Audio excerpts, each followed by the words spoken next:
Pai universal, fonte de toda verdade, beleza e bondade, te agradecemos pela oportunidade de estudarmos o livro de Urântia, que ilumina nossa mente, fortalece a nossa fé e nos recorda que somos todos seus filhos e filhas amados. Obrigada pela vida e pelos ensinamentos de Jesus, que nos revelou o teu amor e nos ensinou a confiar em ti e a viver servindo com alegria. Ajuda-nos a transformar a nossa vida em amor ao próximo, em escolhas conscientes e em crescimento espiritual diário.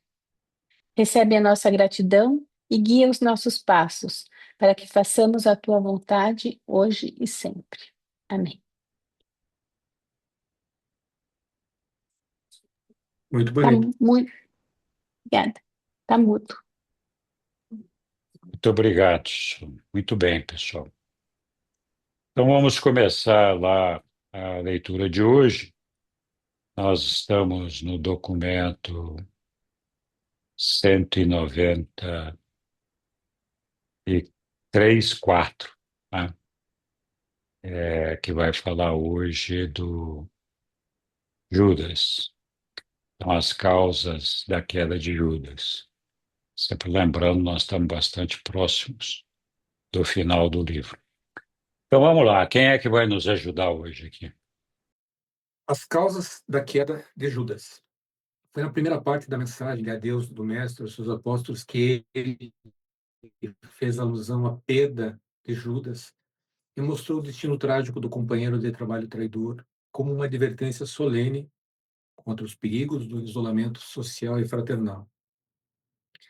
Pode ser de muita ajuda aos crentes, neste e nos tempos futuros, que um breve exame das causas da queda de Judas seja feito à luz das observações do Mestre e tendo em vista os esclarecimentos acumulados dos séculos seguintes. Olhando essa tragédia de um modo retrospectivo, concebemos que, primariamente, se Judas desviou-se para o erro, foi porque era muito marcadamente uma personalidade isolada, uma personalidade fechada em si e distante dos contatos sociais comuns. Ele recusou-se persistentemente a confiar nos amigos apóstolos ou a confraternizar-se livremente com eles. Mas ser um tipo isolado de personalidade não teria, em si e por si só, forjado tal erro de Judas. Não fosse pelo fato dele também não haver crescido em amor e em graça espiritual. Então, como se para agravar ainda mais um ponto fraco, ele deu abrigo persistente a ressentimentos e deu forças a inimigos psicológicos, tais como a vingança e a aspiração generalizada de tirar a diferença, fosse com quem fosse, por todas as suas decepções.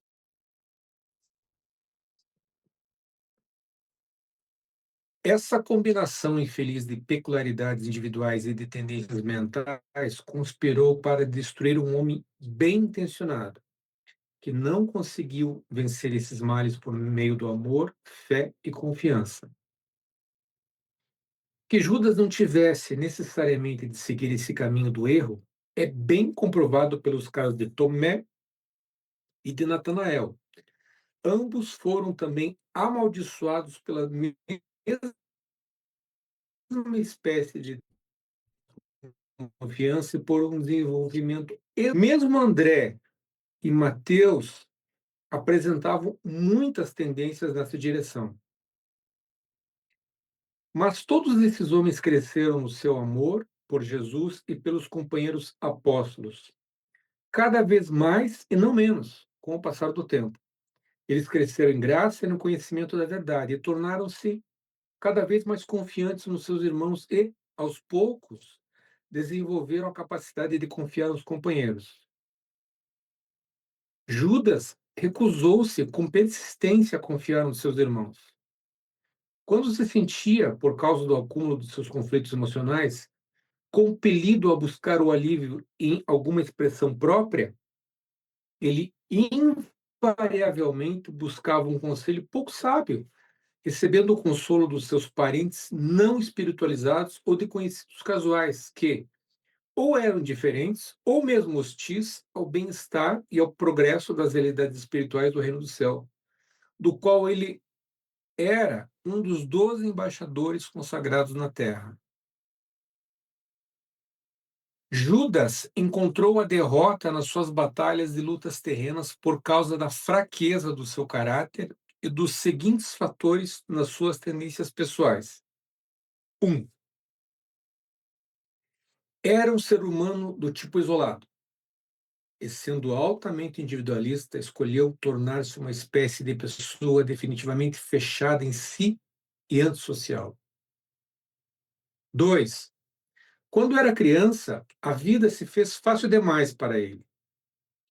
Ele ressentia-se amargamente ao ser contrariado. A sua expectativa era de ganhar sempre. Ele era um péssimo perdedor. 3. Nunca adquiriu uma técnica filosófica para defrontar-se com a decepção. Em vez de aceitar os malogros como um aspecto regular e comum da existência humana, em vez de aceitar os malogros como um aspecto regular e comum da existência humana, ele recorria infalivelmente à prática de culpar alguém em particular, ou os seus companheiros, como um grupo, por todas as dificuldades e frustrações pessoais. 4. Era dado a conservar os ressentimentos. Estava sempre alimentando ideias de vingança. 5. Não gostava de enfrentar os fatos com sinceridade e era desonesto na sua atitude para com as situações da vida. 6. Não gostava de discutir os seus problemas pessoais com os seus companheiros próximos. Recusava-se a falar sobre as suas dificuldades com seus amigos verdadeiros e com aqueles que o amavam de fato. Em todos os anos da sua relação, nem por uma vez ele recorreu ao mestre com um problema puramente pessoal.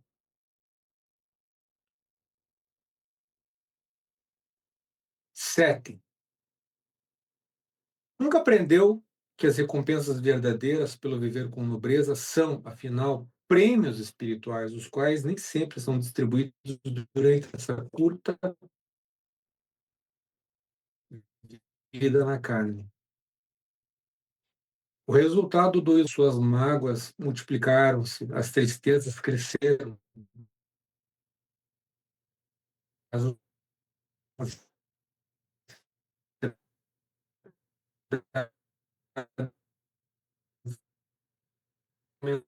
aumentaram, o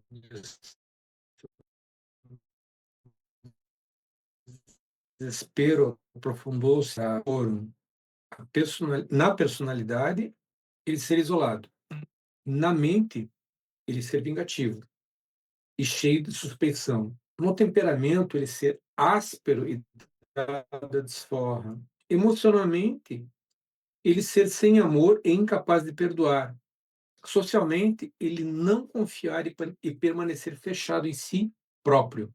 No espírito, ele tornar-se arrogante e egoisticamente ambicioso. E na vida, ele ignorar aqueles que o amavam e na morte ficar sem amigos.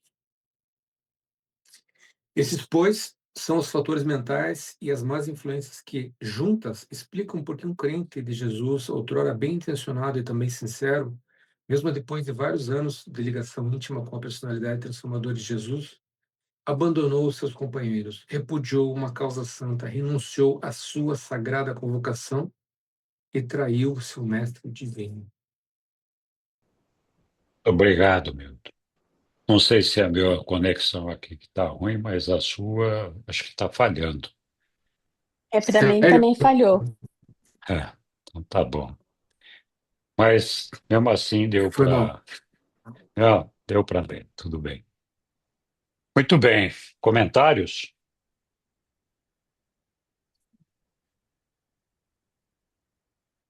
A gente não é a primeira vez que nós lemos esse documento, mas sempre que a gente volta nele, a gente acaba pensando em novos comportamentos. E me chamou muito a atenção o sexto apontamento ali das, das não qualidades de Judas, para mim não fica muito claro às vezes. Para mim não fica muito claro às vezes em que medida esse gosto pela discussão dos meus problemas com os meus companheiros próximos, em que medida isso seja valioso para mim. Eu até entendo, né, que essas dificuldades, no mais das vezes, elas acabam, dependendo do grupo que te acolha, essas dificuldades ela acaba se apresentando muito menores do que você eventualmente imagina.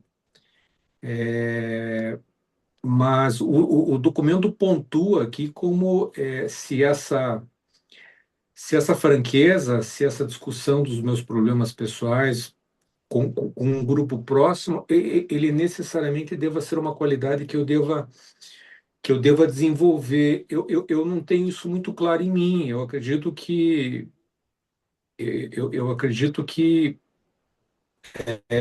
é, claro, claro que recorrer a Deus, recorrer ao ajustador é uma situação diferente, né? Até porque no mais das vezes a gente não capta essa orientação, esse guiamento que é trazido por Deus. E é claro que essa resposta da família, essa resposta dos amigos, essa resposta daqueles que estão próximos a você é diferente porque é algo mais vivo, né? Algo mais próximo. Mas eu não consigo entender, para mim não ficou muito claro por que que eu tenho que desenvolver essa qualidade de realmente me expor. Eu gostaria, na verdade, de procurar apresentar mais a Deus os problemas que eu enfrento e nem tanto aquelas pessoas que eventualmente estejam próximas de mim. É só um comentário. Obrigado, Milton. Já vamos falar disso já. Diga lá, Flávio. Pois é, a história do Judas é sempre controversa, né? Que pese ele ter sido um traidor, mas ele aqui mesmo o livro agora tá dando as características, né, de ser um sujeito assim, né? Parece um adolescente, né? Atual, né? Não aceitava as coisas, tal, né? Uma vida boa, plena, né? Tinha um bom padrão social. E, mas de qualquer maneira, né, apesar de todos esses defeitos, né, ele foi um apóstolo, né, ele, né, procurou fazer dentro do possível o que tinha que fazer, e claro, pô, não se perdoa a traição, troço absurdo. Porém, assim, eu acho que ele foi muito castigado também, na verdade, no julgamento, né, porque afinal de contas os demais apóstolos também deviam ter suas falhas, seus problemas, tal, né. Então, e ele serviu, na verdade, a uma causa, né, que era uma causa, de repente, determinada lá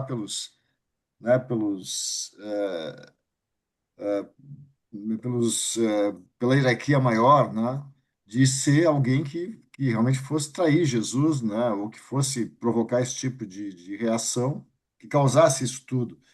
Então, para mim, às vezes, isso dá uma mexida na minha cabeça com relação a esse julgamento, né, à função dele efetiva, né, e o que decorreu a partir dessa atitude dele de traição que, né, é absurdo, né, que é totalmente condenável, mas que deu origem a tudo isso que a gente já sabe. É isso. Obrigado, Flávio. Deixar a Sussu falar. Vamos lá. É, eu acho que, é, na minha opinião, né, o maior problema dele foi o isolamento, né, principalmente com relação ao que o Milton falou, o isolamento mais a falta de crescimento espiritual, né? Então, acho que ser reservado não vai condenar ninguém, né? Vai só que a pessoa tem que ter o cuidado de crescer em amor, de crescer em graça espiritual, né? E de amadurecer, na verdade, espiritualmente.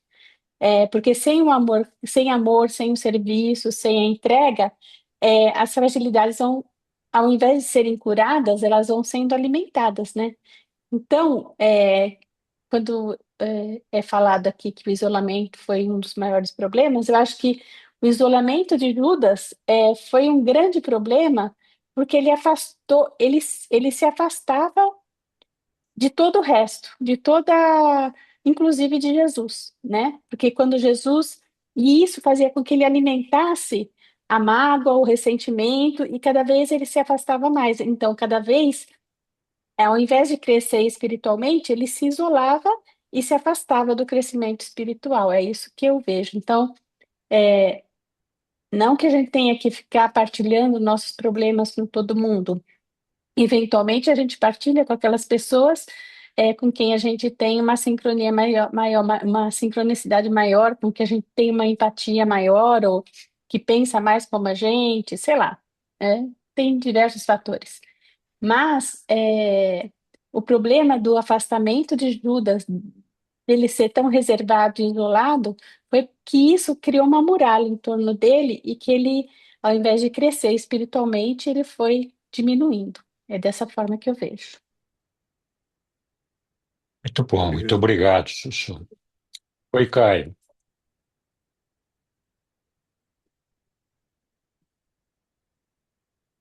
Boa noite, Caio. Não sei se você está falando, mas seu microfone está fechado.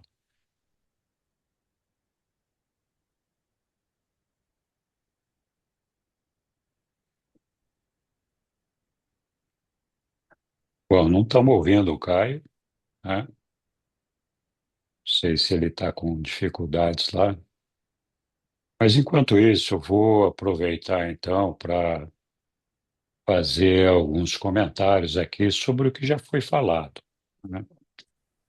É, de fato, a gente tem muita dificuldade de entender, às vezes, o julgamento que é feito sobre Judas, porque, na verdade, a personalidade de Judas, ela é muito parecida com muito de nós, em vários aspectos, né? Excluída a questão, talvez, do isolamento social, talvez da fraternidade. O grande problema de Judas é que essa discussão que deveria ser feita, e que eu faria se eu estivesse no lugar dele, é que Judas carregava uma bandeira no coração dele. Ele tinha um desejo, uma esperança de alcançar um determinado, é, uma determinada realização com relação à vida dos judeus reconquistarem a sua posição, é, caírem nas graças de Deus, serem abençoados por Deus, etc. Então, ele tinha uma defesa para si mesmo, uma maneira de pensar fundamentada na questão das escrituras que falavam do Messias Salvador, e que tantas vezes foi refutado por Jesus. Tantas vezes Jesus falou: olha, não é isso que eu vim fazer aqui. O meu reino não é deste mundo. O meu reino não é material. O meu reino é espiritual. Nós não vamos derrubar ninguém. Nós não vamos acabar com a vida de ninguém. Nós não vamos fundar um reinado e dar ministérios e ministros para ninguém. Nós não vamos lutar com espadas. Então, Jesus, repetidas vezes, deixou claro para todos os apóstolos que tinham dificuldade, sim, de entender é, o que era o reino dos céus e o que Jesus estava fazendo entre nós, né? Então, muitos de nós poderíamos estar numa situação semelhante a essa. Então, eu me vejo assim: se eu tenho uma tendência, um entendimento sobre uma determinada coisa da vida, e de repente eu estou inserido num grupo cujas atitudes e forma de agir, de pensar, são muito diferentes daquilo que eu tenho como expectativa, no mínimo, eu vou discutir com meus colegas. Cara, esse Jesus, esse movimento que nós estamos fazendo aqui, é isso mesmo que nós queremos? Isso está em linha com aquilo que nós pensamos? Eu acho que é verdade. É por aqui. Por que que você acha que é diferente? Então, acho que a discussão, a abertura com os colegas e com o próprio Jesus seria por aí, de dizer, cara, eu acho que eu não estou entendendo a sua proposta. Ela está me deixando esperançoso numa série de coisas, mas num monte de quesitos não bate com aquilo que é a minha ideia do que eu deveria estar fazendo nesse movimento aqui.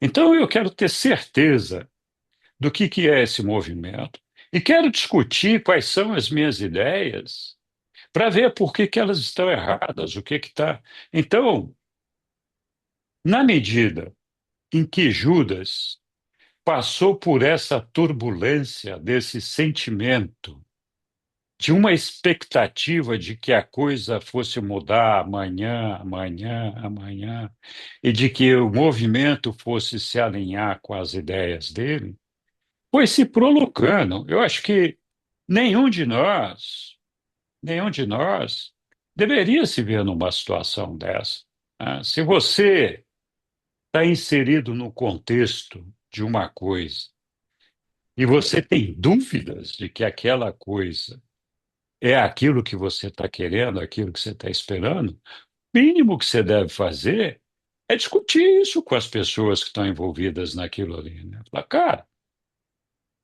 eu tenho essa expectativa aqui e eu tenho dúvidas de que esse movimento está me levando nessa direção. E se não está, por que que esse movimento está certo e as minhas ideias não? É.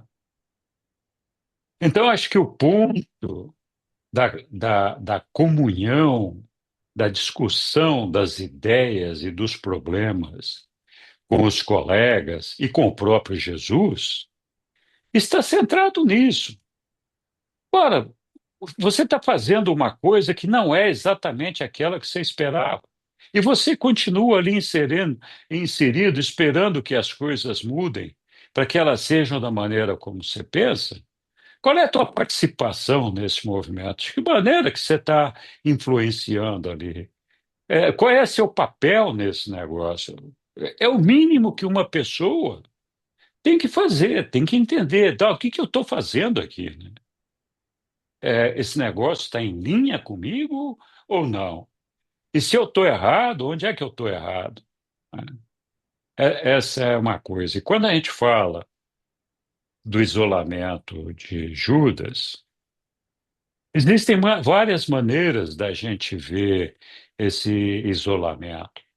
O isolamento, o livro ali, logo no início, fala de um isolamento social e também de um isolamento fraternal.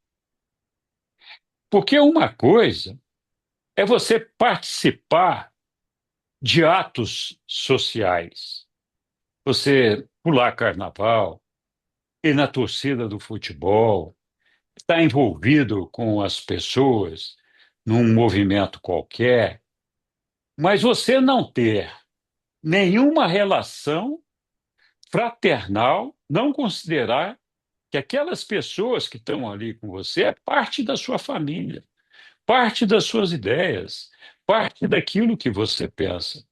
Então não adianta o sujeito ser muito social, estar no meio de um monte de gente e ele sentir que aquele povo ali, na verdade, não representa nada para ele, não tem significado nenhum. Então ele está isolado, está afastado de tudo.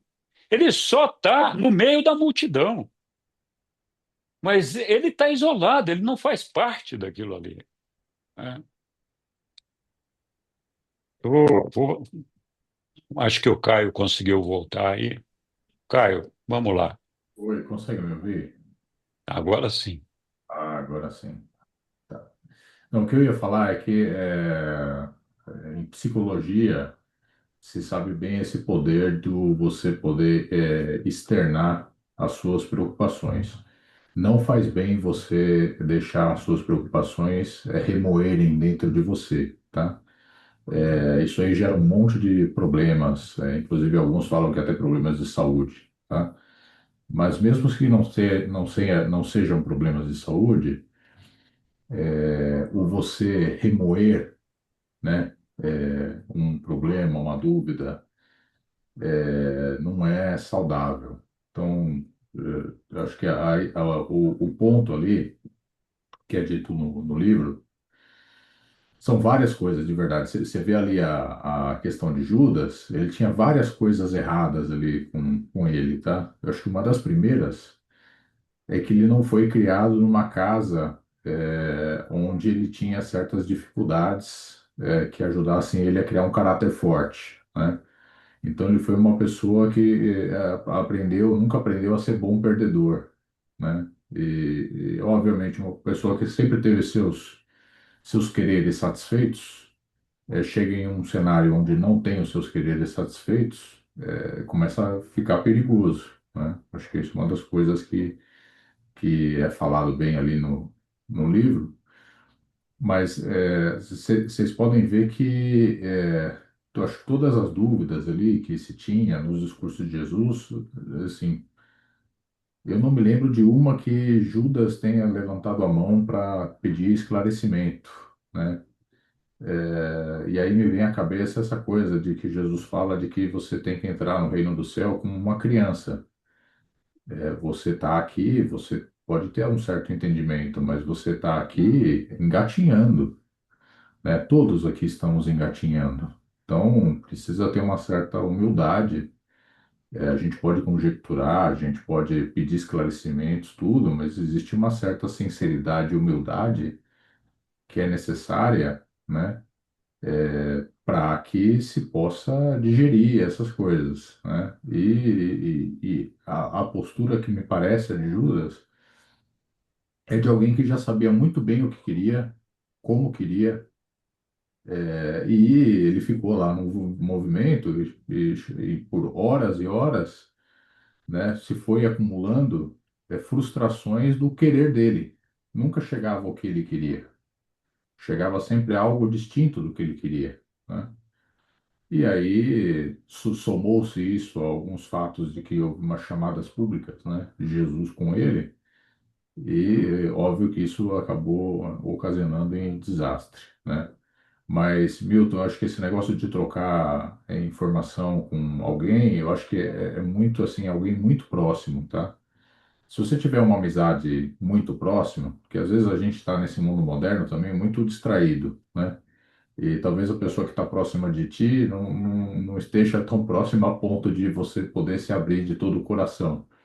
Mas se tiver alguém próximo, que realmente seja sincero de todo o coração contigo, etc., eu acho que é sempre uma boa ter uma outra visão, né, do seu problema. Mas tem que ser uma pessoa que não tenha aquele impulso natural de julgar primeiro, né, ao invés de entender e dar, de repente, uma outra visão para aquilo que você está passando, né? Acho que é nesse sentido que, é, que vai essa parte do pedir opiniões para alguém. Obrigado. Obrigado, Caio. Diga lá, Hélio. Boa noite a todos. Boa noite. Bom vê-los. É, por favor, pode colocar na tela o 3, o parágrafo 3.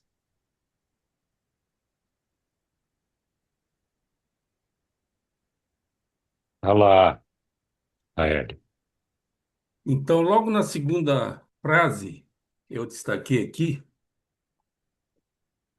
o seguinte: que Judas não tivesse necessariamente de seguir esse caminho do erro é bem comprovado pelos casos de Tomé e de Natanael. Ambos foram também amaldiçoados pela mesma espécie de desconfiança e por um desenvolvimento exagerado das tendências individualistas.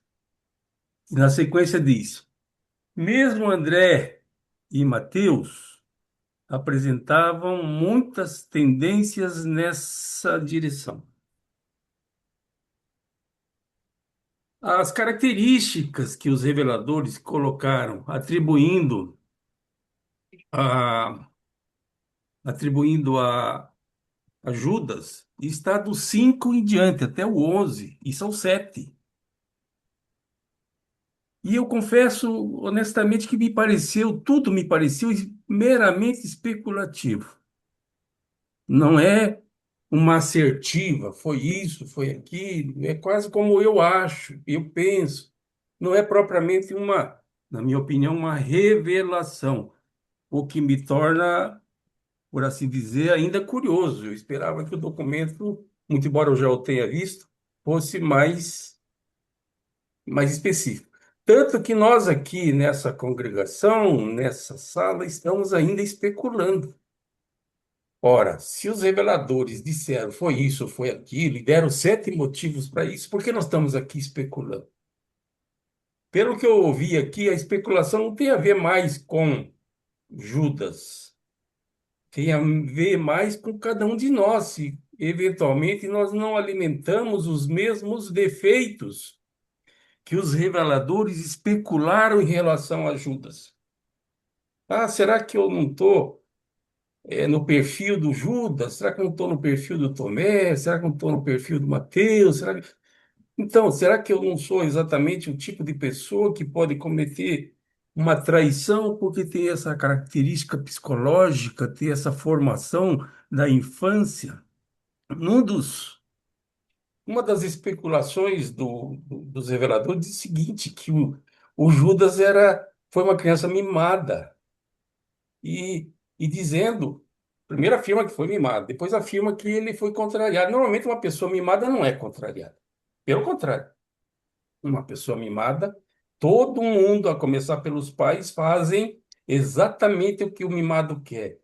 Mas enfim, eu não vou me delongar, só vou dizer o seguinte: até agora eu ainda não sei porque Judas, adulto, praticamente com 30 anos, que tinha defeitos desde a sua meninice, desde a sua infância, e tendo convivido 3 anos e meio com o mestre, não tenha sido, por assim dizer, infectado pelo mesmo sentimento que os demais foram. Nós sabemos que aquele grupo não era um grupo de anjinhos. Tinha ali gente difícil, muito difícil. E pela convivência, dizem por aí que convivência pega até perna torta. Parece que o Judas não conseguiu pegar perna torta. Não vou me delongar. Obrigado. Obrigado, Hélio. Diga lá, Caio.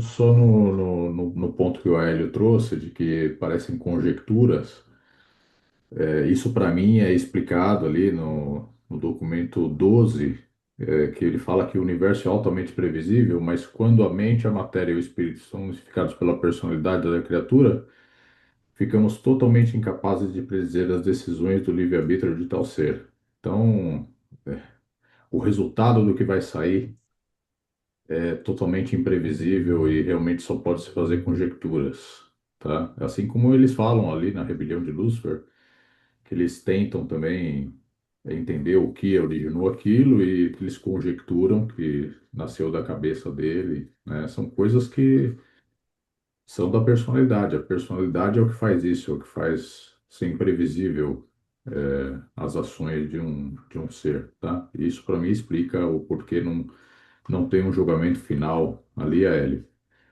E isso também explica para mim por que os julgamentos no livro de Dante eles são feitos em épocas. Por quê? Porque por mais errado que você tenha tido certa decisão, essas decisões que você toma, elas são fruto ou resultado de um contexto de uma época. das coisas do jeito que estavam naquela época, dos conhecimentos do jeito que estavam naquela época, do arcabouço moral que existia naquela época, do crescimento espiritual, do crescimento individual, tem toda uma soma de coisas que tem que ser levadas em consideração para fazer um julgamento justo, né, do ser. Então, para mim, também é por isso, por essa imprevisibilidade da personalidade, é que também existe um julgamento que é feito diferente, de modo diferente, tá? Então, tudo que ele tem a ver com personalidade, eu acho difícil bater o martelo.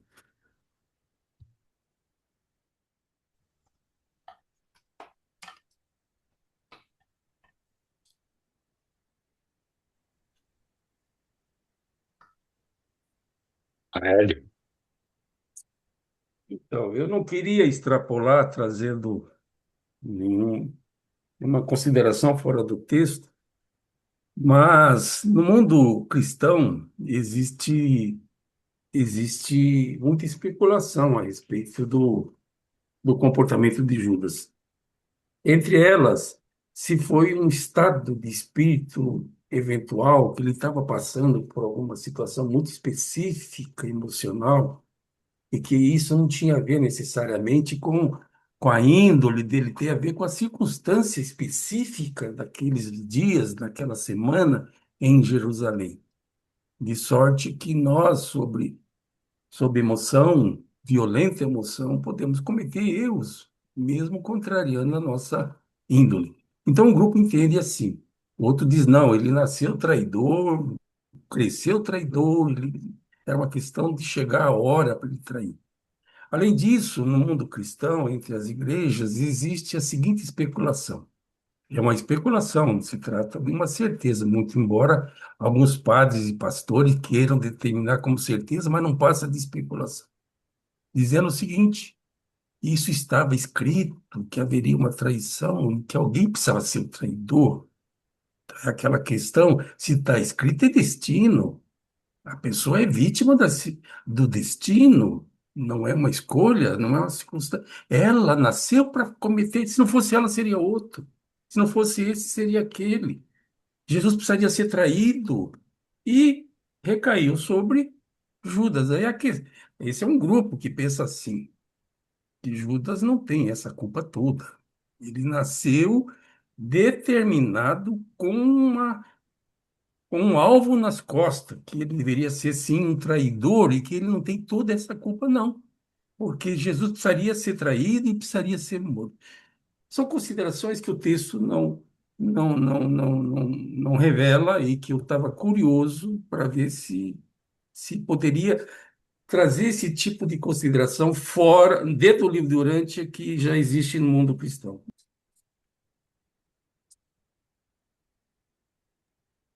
ok, Hélio, obrigado. Oi, Lilian. Eu não entendi muito bem quando a Hélio falou sobre conjectura. A Hélio, se você pudesse explicar, os reveladores que conjecturaram sobre Judas, é isso? Leia, por favor, do 5 ao 11. E em todos os casos, o texto não é afirmativo. Em todos os itens, do 5 ao 11. Item 1 está no 5, o 2 está no 6 e assim sucessivamente.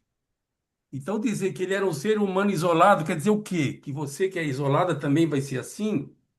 O Milton, que não gosta de falar da vida pessoal dele com ninguém, então ele vai ser um traidor, ele tem a índole do traidor. Isso para mim é tudo especulativo, não tem nada afirmativo aí, não. Do 5 é Vamos ler especulativo. junto aqui. É Vamos, especulativo. vamos ler junto aqui, né? Ver se cada um pode formar a sua própria opinião.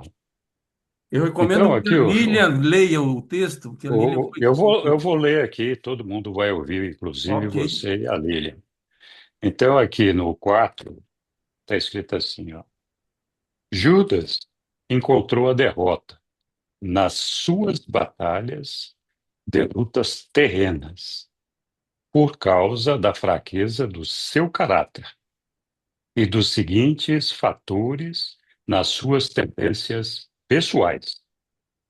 Estou entendendo isso aqui como uma afirmação dos reveladores. Ele era um ser humano do tipo isolado e, sendo altamente individualista, escolheu tornar-se uma espécie de pessoa definitivamente fechada em si e antissocial. Quando era criança, a vida se fez fácil demais para ele. Ele ressentia-se amargamente ao ser contrariado. A sua expectativa era a de ganhar sempre. Ele era um péssimo perdedor. Nunca adquiriu uma técnica filosófica para defrontar-se com a decepção. Em vez de aceitar os malogros como um aspecto regular e comum da existência humana, ele recorria infalivelmente à prática de culpar alguém em particular, ou os seus companheiros, como um grupo, por todas as dificuldades e frustrações pessoais. Era dado a conservar ressentimentos. Estava sempre alimentando ideias de vingança. Não gostava de enfrentar os fatos com sinceridade e era desonesto na sua atitude com as situações da vida. Não gostava de discutir os seus problemas pessoais com seus companheiros próximos. Recusava-se a falar sobre as suas dificuldades com seus amigos verdadeiros e com aqueles que o amavam de fato. Em todos os anos da sua relação, nem por uma vez ele recorreu ao mestre com um problema puramente pessoal. Nunca aprendeu que as recompensas verdadeiras pelo viver com nobreza são, afinal, prêmios espirituais, os quais nem sempre são distribuídos durante essa curta vida na carne. Bom, esse é o texto, né? E do meu ponto de vista, não tem nada de especulação aqui, mas é uma questão pessoal. Mas, tá, vou Cada ler um o 3 interpreta também de como é. novo, naquele parágrafo que eu destaquei, o 3. Isso quem está dizendo Fez. são os reveladores, não é o Aélio. O Ah, 3, tá por bom. favor. Vamos lá. Começa, antes dele de especular, eles começam. Essa combinação infeliz de peculiaridades individuais e de tendências mentais conspirou para destruir um homem bem-intencionado que não conseguiu vencer esses males por meio do amor, fé e confiança.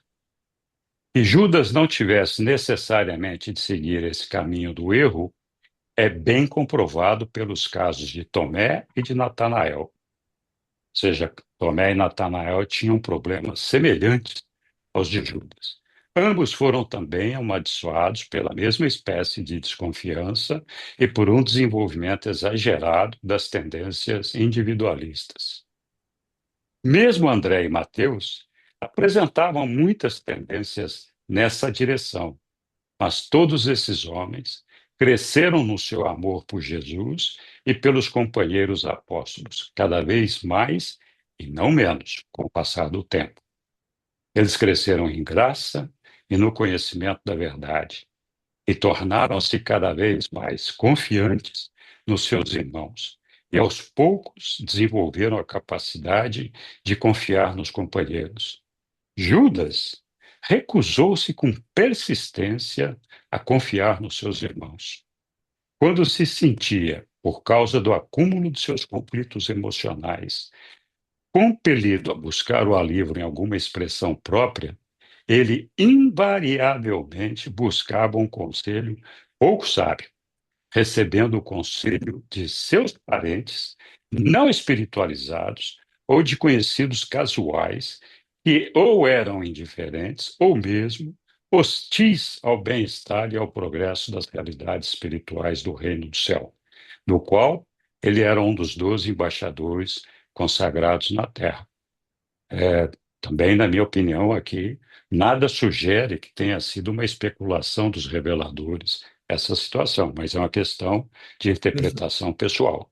Viu, Henrique? Já que eu fiz Hum, o convite para ler de novo, O Hum. objetivo aqui das inscrições, ou pelo menos da minha inscrição, foi entender os motivos de do Judas trair. Não foi conhecer o perfil psicológico dele. Afinal, 4 dos apóstolos tinham um perfil parecido. Nenhum deles traiu. Então a questão toda é o seguinte: esses 7 motivos explica a traição ou explica o perfil psicológico do Judas, que outros 4 também tinham parecência? É nesse sentido que eu acho que é especulativo. Ok. Então, do meu ponto de vista, Judas se fechou em si mesmo, diferentemente dos outros 4. Os outros 4, de uma maneira ou de outra, certo ou errado, procuraram resolver as suas dúvidas e as suas questões. Eles levantavam questões para o mestre, perguntavam inúmeras e repetidas vezes a mesma coisa e o mestre não se cansava de responder e explicar cada vez de um jeito diferente. Judas nunca tentou esclarecer as suas dúvidas. Ele sempre achava que ele sabia mais do que todo mundo. Então, o perfil dele, embora guardasse uma relação parecida, pelo que os reveladores estão falando, com a dos outros 4, não era completamente igual. Os outros 4 não eram completamente isolados, não eram completamente antissociais, não eram completamente não fraternais. Eles tentaram resolver as suas dúvidas e tentaram resolver seus problemas, coisa que Judas não fez. E essa, na minha opinião, é a grande diferença. Então, eu vou repetir o que eu já falei no começo lá. Você está inserido em um movimento e você tem um propósito de vida. E você percebe que aquele movimento não está 100% alinhado com o seu propósito de vida, seja ele certo ou errado. Ora, você, como parte daquele movimento, o mínimo que deve fazer é tentar discutir com os outros. Escuta, eu estou entendendo certo aqui, eu estou entendendo errado. Não é isso que eu estou buscando. E se eu estou buscando errado, por que que eu deveria mudar de ideia? Por que que eu estou nesse negócio aqui? Então, ou eu fico aqui fazendo parte disso, ou eu vou embora, porque não está alinhado comigo. Então, Judas percebia essa falta de alinhamento, mas nunca se posicionou para se afastar desse movimento ou esclarecer suas dúvidas, porque na cabeça dele, ele sabia mais do que todo mundo. E ele guardava uma esperança rancorosa de que aquela coisa fosse mudar. Então, não se trata nem de confidenciar com um amigo muito íntimo as dificuldades que você tem. Se trata, na verdade, de você não tentar conciliar aquele grupo no qual você está inserido, que tem um propósito, com o seu propósito pessoal, com seus objetivos pessoais. Então, que diacho você está fazendo no meio daquele grupo? Você está sentindo que o grupo não é aquilo que você esperava que fosse? E fica continuando e persistindo ali a troco do quê? Por que que você está lá? Por que que você não discute com o pessoal? Por que que não conversa com a turma, né? Então, se eu tenho dúvida, ou se eu não estou de acordo, o mínimo que eu posso fazer é levantar essa dúvida, levantar esse desacordo, né? Para dizer, cara, e se não me convencerem, me dá meu chapéu aqui que eu estou indo embora, né? Porque esse negócio aqui não é para mim, né? Eu acho que está mais por aí. Então, Judas se isolou nos pensamentos dele, achava que ele sabia mais do que todo mundo, era esperançoso, sim, achando que as coisas iam caminhar para o lado dele, e cada vez menos essas coisas caminhavam no lado da forma como ele pensava. Mas em nenhum momento, a não ser quando ele decidiu trair o mestre, decidiu sair fora. E por que ele traiu o mestre? Ele traiu o mestre porque ele se sentiu enganado. Ele pensou que ele estava num grupo que ia derrubar Roma, que ia restabelecer o reino de Davi, que ia ser o Messias Salvador, em que em algum momento isso ia acontecer. E aí ele percebeu exatamente, num determinado momento, ele caiu em si e disse: caramba, Eu fui enganado. Eu estou aqui nesse negócio aqui e nem sei o que eu estou fazendo aqui, mas não é o que eu queria. Então eu acho que esse povo aqui não tem que seguir adiante. Eu tenho que derrubar esses caras aqui, eu tenho que acabar com esse negócio aqui, porque isso aqui vai tumultuar a vinda do Messias, a vinda do Salvador, do Salvador. Esse cara aqui é um blasfemo, ele está trazendo uma situação aqui que não tem nada a ver com aquilo que o povo judeu quer. E foi aí que ele decidiu que ia trair Jesus. Essa é a minha maneira de ver. Posso estar enganado, mas essa é a minha maneira de ver. Diga lá, Lilian. Então, eu também tinha visto assim, eu vi esse texto como afirmações, né?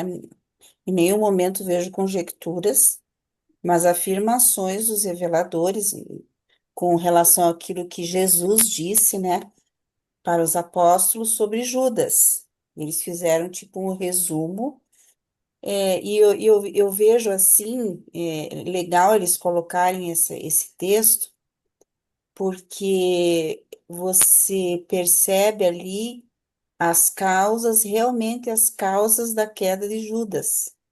E um alerta para que nós, se estivermos nesse caminho, que a gente mude de direção, porque também a gente pode ir pro abismo, né? Não vê, assim, e ele coloca ali, né? Que sirva de alerta também para os seguidores de Jesus, aqueles que querem que se tiver.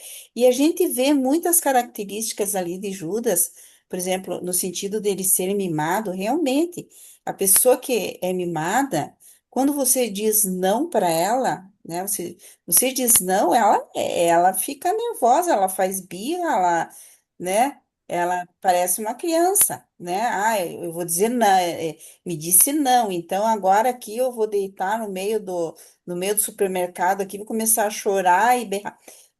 É esse tipo de birra, né? Só que o Judas, não é que ele fazia isso, porque ele fez pior, né? Ele foi lá e, por birra, né? Porque disseram não, porque certas coisas que aconteceram com ele, como o Caio falou anteriormente, ele foi lá e, eu vou me vingar, né? Mas ele não foi até Jesus e disse, Jesus, esse negócio aí não tá certo, né? Ele não quis discutir com Jesus. Acho que ele não tinha nem argumento, né? Ele achava, eu não vou falar. Eu não consigo, não vou convencer, não vou conseguir convencer Jesus, ou não sei o que que ele pensou, né? Mas eu não vejo conjecturas, eu vejo afirmações o que realmente foi a queda de Judas. Afirmações. É a minha Obrigado, Lilian. interpretação. Uhum. Obrigado, Lilian. Foi a Hélio. Vamos lá. Eu já postei no chat o oitavo motivo que o Henrique acredita ser para justificar a traição. Eu até também já pensei assim também, sério. Mas o fato é que não está no texto. Nós estamos aqui inventando motivos. Mas eu quero dizer o seguinte, a partir da fala do Henrique, eu fico pensando o seguinte: Jesus não era apenas um ser especial, um ser humano especial, ele era Deus. E a distância em metros entre Judas e Jesus, em qualquer da circunstância, era a mesma. Eu até consigo entender perfeitamente que o Judas poderia ter buscado ajuda não apenas com Jesus, mas com seus companheiros, os outros 11 companheiros. E eu consigo imaginar o seguinte: ou ele era um excelente ator, que ninguém conseguia perceber nada. Todo mundo achava que ele era de um jeito e, na verdade, ele era de outro jeito. Acho difícil aqui nessa congregação, nesse grupo aqui, a gente praticamente conhece uns aos outros, se não assim, nesse nível de intimidade, mas cada um já conhece mais ou menos o perfil do outro. Cada um, mesmo aqueles que preferem o silêncio e não se manifestam. Os que falam, no ato de falar, eles se deixam conhecer. E os que ficam em silêncio? O que você faz com os que ficam em silêncio? Prefere o silêncio? Como é que você vai conhecê-los?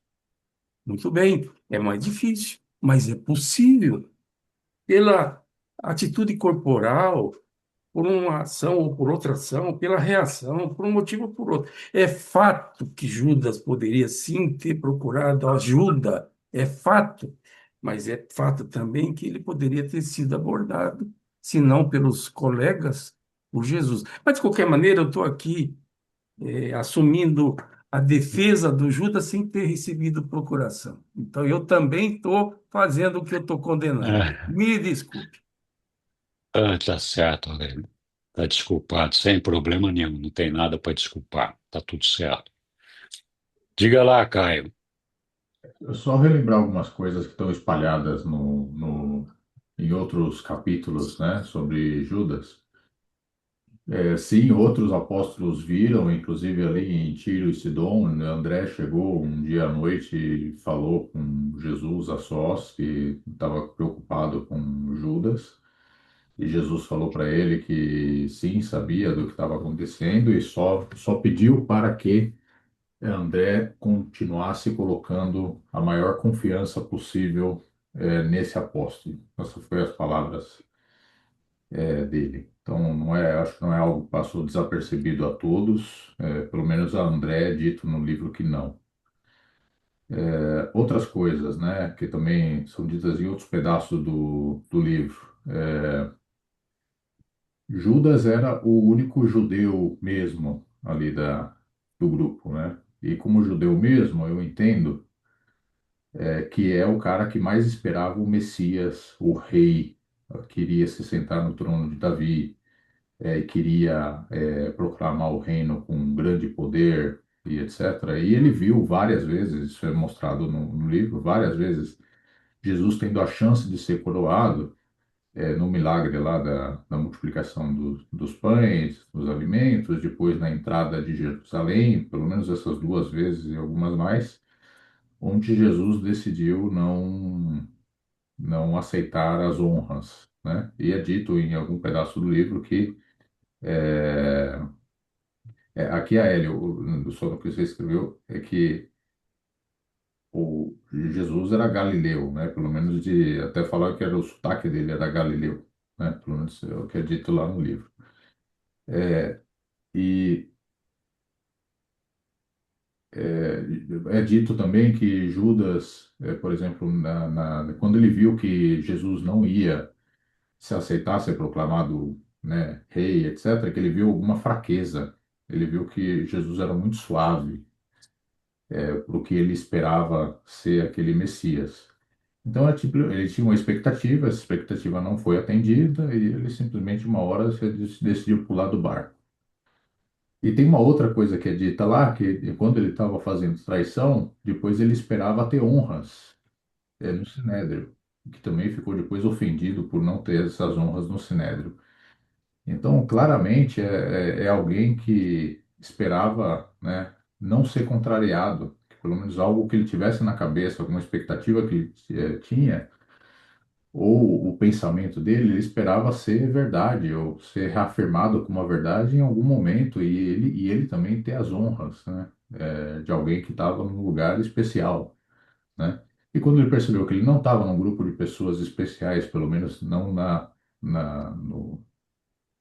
no jeito dele, né, entender como sendo especial, e perceber que depois, mesmo pulando fora, ele não ia conseguir nem ao menos ter as honras no Sinédrio, que foi onde ele entregou Jesus, aí que tudo caiu e ele não conseguiu aguentar o peso da própria consciência, né?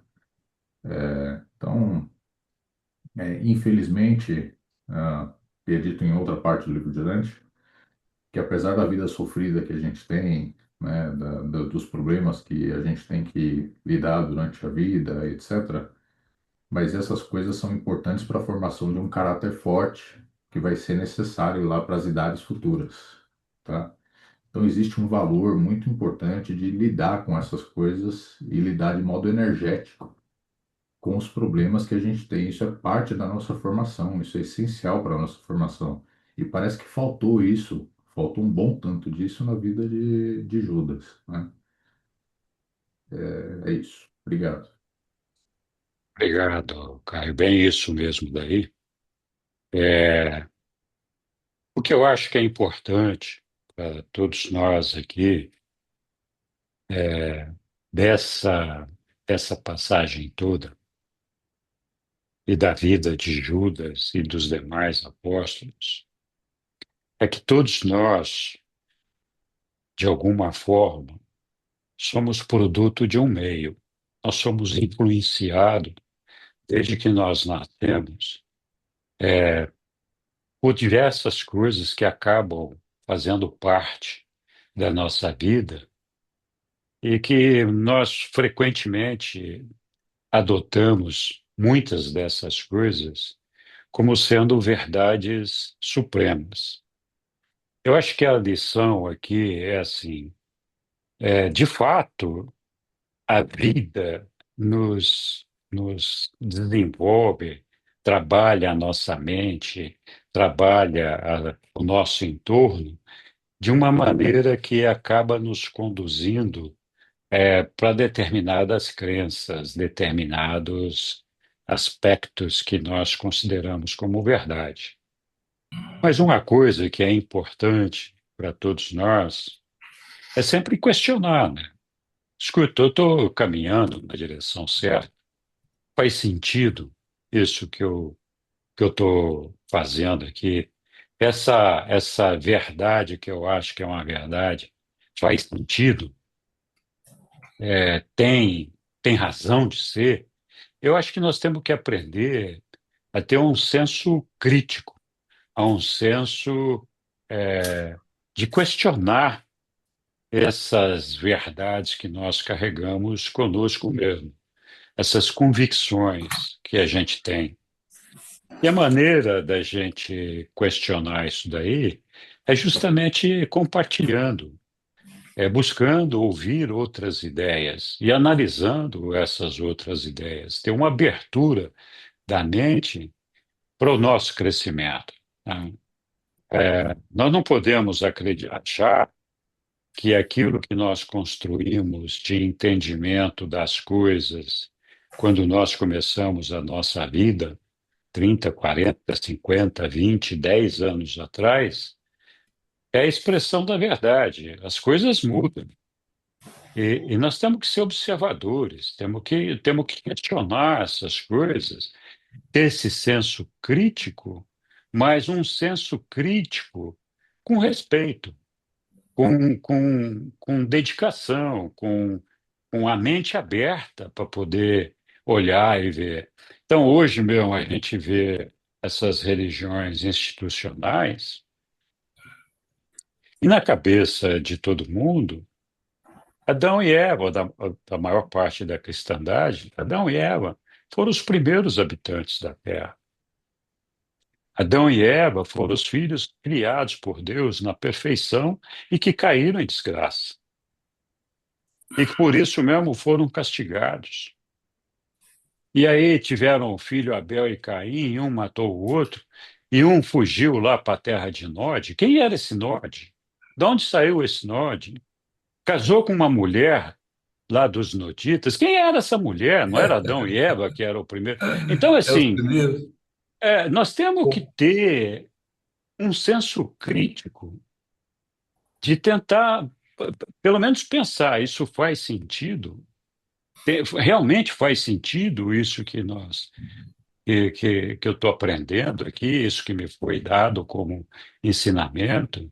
A ideia de que Deus é um sujeito castigador, vingador, mas ao mesmo tempo é o nosso Pai, porque a maioria dos cristãos aceita Deus como Pai.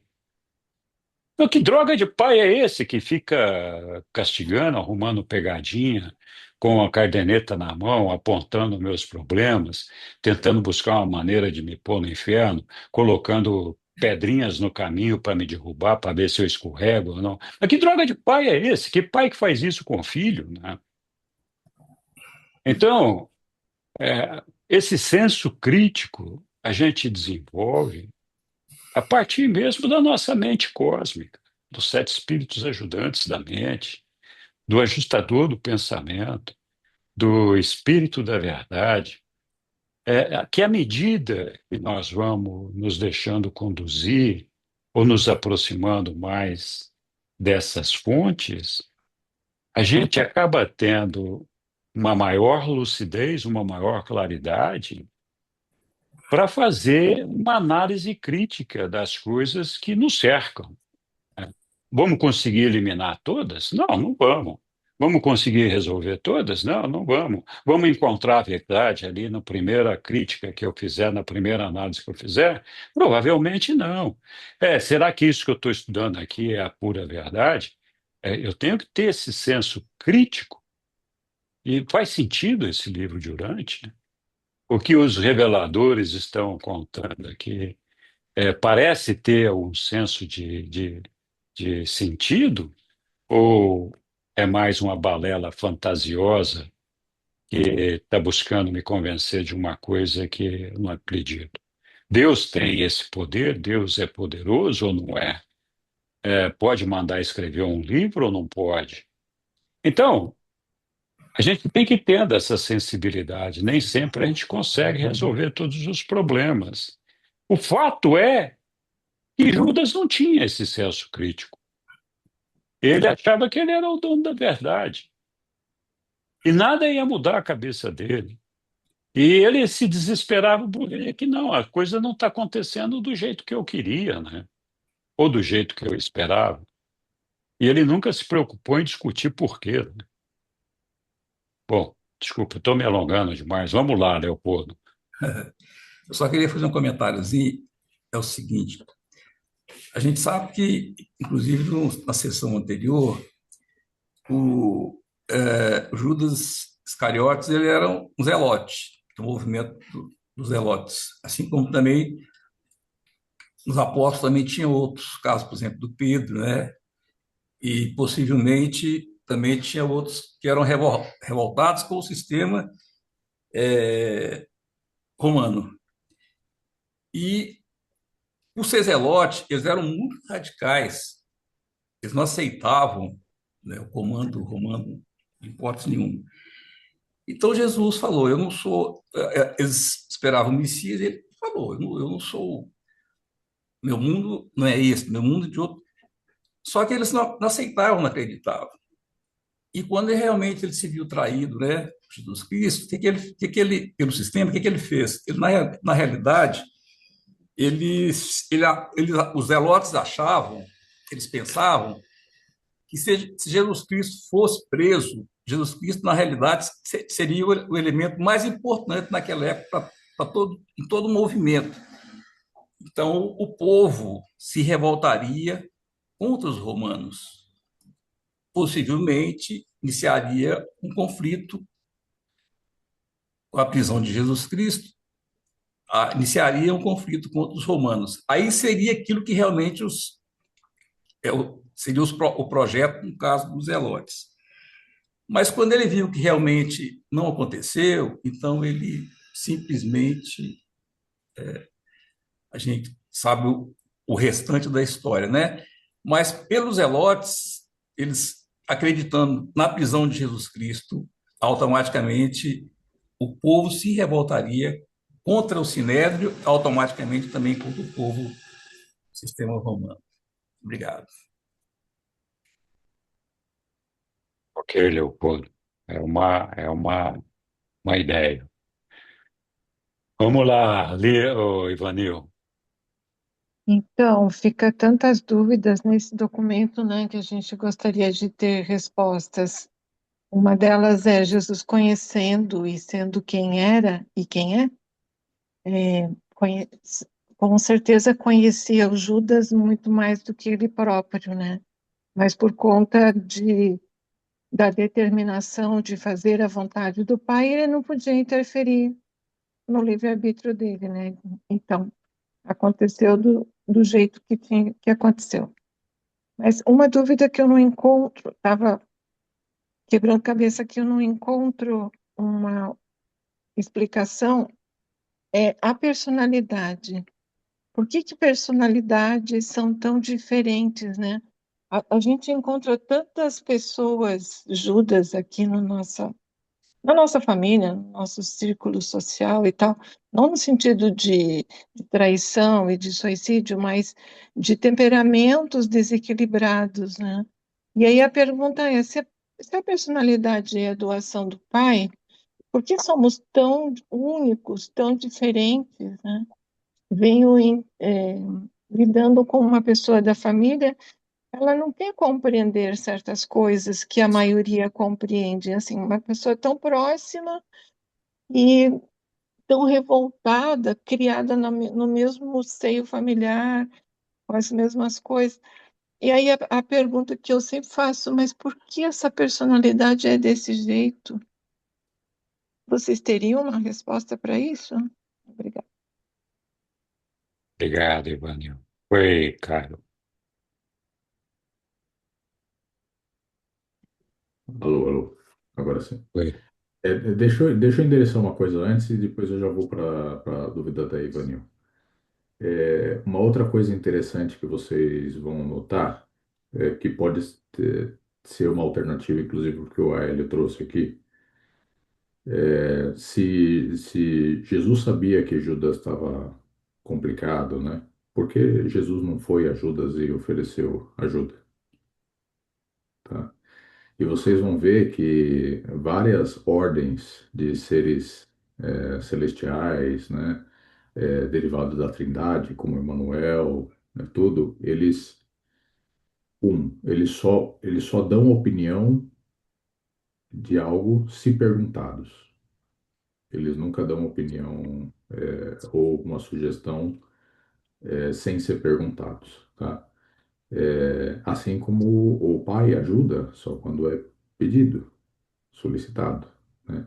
Então, eu entendo que é uma premissa dos seres pessoais que uma ajuda ela só vai ter validade ou só vai ser algo realmente que tem o poder de transformar quando existe uma abertura do indivíduo para receber a ajuda. Se não existe essa abertura do indivíduo para receber essa ajuda, e isso requer uma atitude do próprio indivíduo, ajuda dada de graça não tem efeito. Não sei se não tem efeito prático, se não tem efeito nas transformações de caráter que é necessário ser dado, mas parece ser uma lei universal que é necessário para que seja efetivo uma ajuda em que a pessoa que precise dessa ajuda precise ir solicitar, pedir, tá?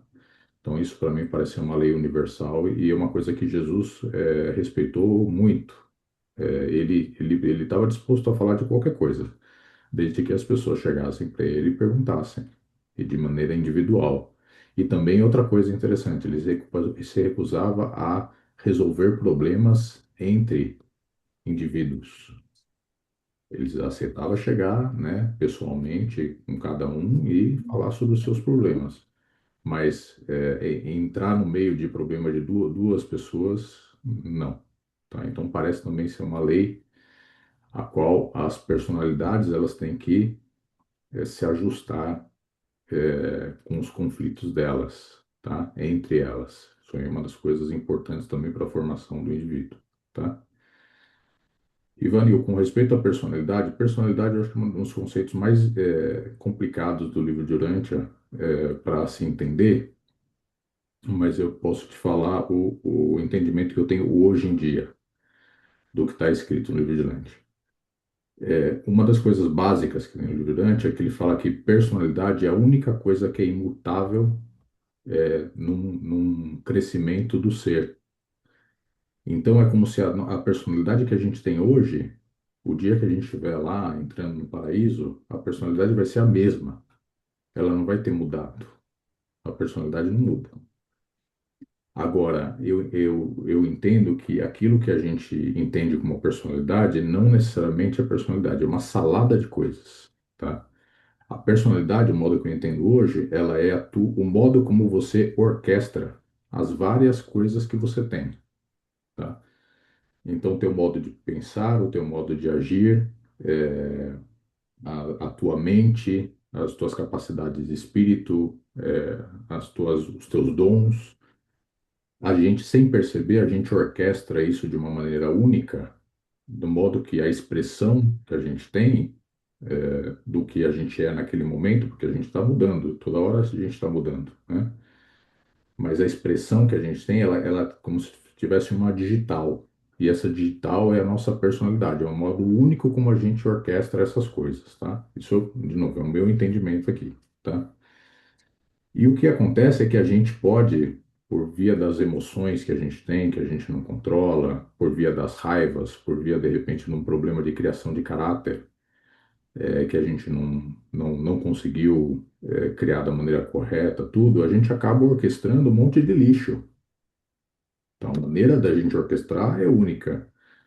Mas, infelizmente, essas capacidades, esses dons que a gente orquestra, eles são um monte de coisas intrincadas e complicadas e, de repente, mal ajustadas, tá? E aí, uma pessoa pode ser rude, realmente, no trato com os outros, tudo. Isso não necessariamente é a personalidade da pessoa, mas, como tem várias coisas que, né, que a personalidade concatena, né, para gerar essa expressão pessoal, a pessoa acaba ficando estranha, né? E a gente acabou colocando isso como se fosse a personalidade de alguém, tá? Pelo livro de Dante, eu entendo que a personalidade é um dom diferente, é um dom como a gente organiza esses diferentes dons e essas diferentes capacidades nossas numa expressão, tá? E, de novo, se a gente tem esses dons mal criados, essa orquestração não vai sair boa, tá? E esses diferentes dons e maneira como a gente cria esses dons, melhora esses dons, ajusta caráter, expressão, etc., são as coisas que sim mudam, tá? O modo como você orquestra isso é que não muda.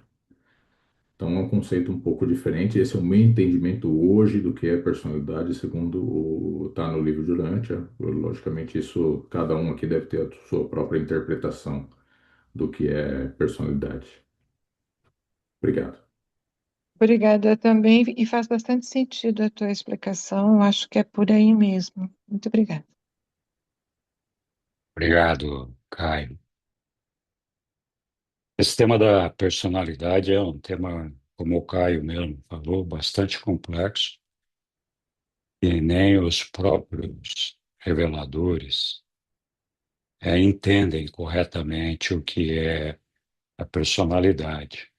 Não é o nosso objeto aqui hoje, mas é um tema importante, porque a personalidade, no final das contas, é o protagonista da nossa carreira ascensional. Ou seja, é, a personalidade é quem faz todo esse trajeto, esse percurso daqui de onde nós estamos até chegar na presença do nosso Pai. É, é um circuito que nos liga diretamente ao nosso Pai e que nenhum ser, evoluído ou não, da mais alta capacidade celestial ou não, talvez com exceção do Filho Eterno e do Espírito Infinito, tem acesso a esse circuito e sabe exatamente o que significa esse circuito. É a maneira que o nosso Pai se conecta com todos nós e nos liga a Ele, além da questão do ajustador do pensamento. Então, o Caio definiu muito bem, como se fosse um regente, um orquestrador, que combina o nosso ser e, a partir dessa combinação, exerce o livre-arbítrio para tomar as decisões e seguir o caminho, fazer as escolhas que a gente quer fazer. Então, a personalidade, sim, tem uma origem divina, e, embora, como o Caio falou, ela não sofra nenhum tipo de mutação, ela tem uma certa evolução. Então, por que que os reveladores falam da não mutação? É que, por exemplo, nós temos uma energia física que compõe o ser, compõe a, seja esse ser espiritual, moroncial ou material. Essa energia física, não é necessariamente uma matéria no sentido da matéria como nós conhecemos. Então, a nossa energia física, ela sofre mutações. Nós temos um corpo, é uma matéria, que vai desaparecer e vamos conquistar um corpo moroncial e mais tarde um corpo espiritual quando nós fizermos a fusão com o nosso ajustador do pensamento. Então, essa energia, a energia física, sofreu mutações. Ela, num primeiro momento, era uma coisa, depois era outra, depois era outra. E atende a realidades diferentes. Por que que isso é importante? Porque para viver neste mundo que nós estamos, essa energia física tem que ser material. Para o próximo estágio, essa energia física tem que ser 100% espiritual ou moroncial, que é uma energia parte espiritual e parte material. É uma mistura. Depois, a partir da saída nossa do universo local e desse ambiente da morôncia, só existe a possibilidade da gente avançar como um ser espiritual, que tem uma energia espiritual. Nós não temos, sendo moronciais ou sendo físicos, matéria física, matéria como essa nossa aqui, como nos adaptar a esses diferentes meios. O nosso corpo não resistiria a essas diferentes ambientações. Por isso que tem essas transformações, essas mutações. A nossa mente passa por um processo semelhante. Aqui ela está alojada num intelecto material cheio de limitações, ela vai ser expandida depois pela alma, pela mente moroncial, e mais tarde vai ser expandida pelo espírito, pela situação, uma mente, então, espiritual. Então, a mente também passa por essas transformações, dadas as condições do veículo onde ela opera. Nós vamos ser um ser espiritual. Hoje nós não somos um ser espiritual. Enquanto morôncia, também nós não somos espirituais. Só quando a gente alcançar a fusão com o ajustador do pensamento. Então, a gente só verdadeiramente é uma personalidade dotada de mente e de espírito e de uma energia física que não é necessariamente material, pode ser espiritual, quando a gente se transforma num ser espiritual. Isso quer dizer que as três coisas que são incorporadas pela nossa personalidade, corpo, mente e espírito, passam por transformações. A personalidade não. Personalidade não tem essas transformações. Ela é aqui na Terra do mesmo jeito que ela vai ser lá na Múrcia e do mesmo jeito que ela vai ser no ambiente espiritual. E ela tem essa virtude de poder atuar em todas as realidades físicas, mononciais, espirituais e mais, as realidades finitas, absolutas e infinitas, ou seja, absolutas. Quando a gente chegar, se um dia nós chegarmos no nível absoluto, a nossa personalidade será exatamente essa que nós temos aqui, sem ter passado por nenhuma mutação. Então, ela tem essa capacidade, essa habilidade de se adaptar e de viver e de transitar em qualquer ambiente, coisa que o nosso corpo não tem, a nossa mente também não, e o espírito só quando a gente for verdadeiramente um ser espiritual por meio da fusão com o nosso ajustador do pensamento. Mas a personalidade é quem toma as decisões da nossa vida a partir dos inputs que ela recebe, das informações que ela recebe do nosso corpo físico, da nossa mente e do nosso espírito. Ou seja, quanto mais nós permitimos que a nossa mente seja coordenada pelo Espírito, mais verdadeira será a informação que a personalidade estará recebendo para exercer o livre-arbítrio. Então, essa experiência que a personalidade conquista por esse meio, juntamente com o crescimento da nossa identidade, é que faz toda a diferença. Então,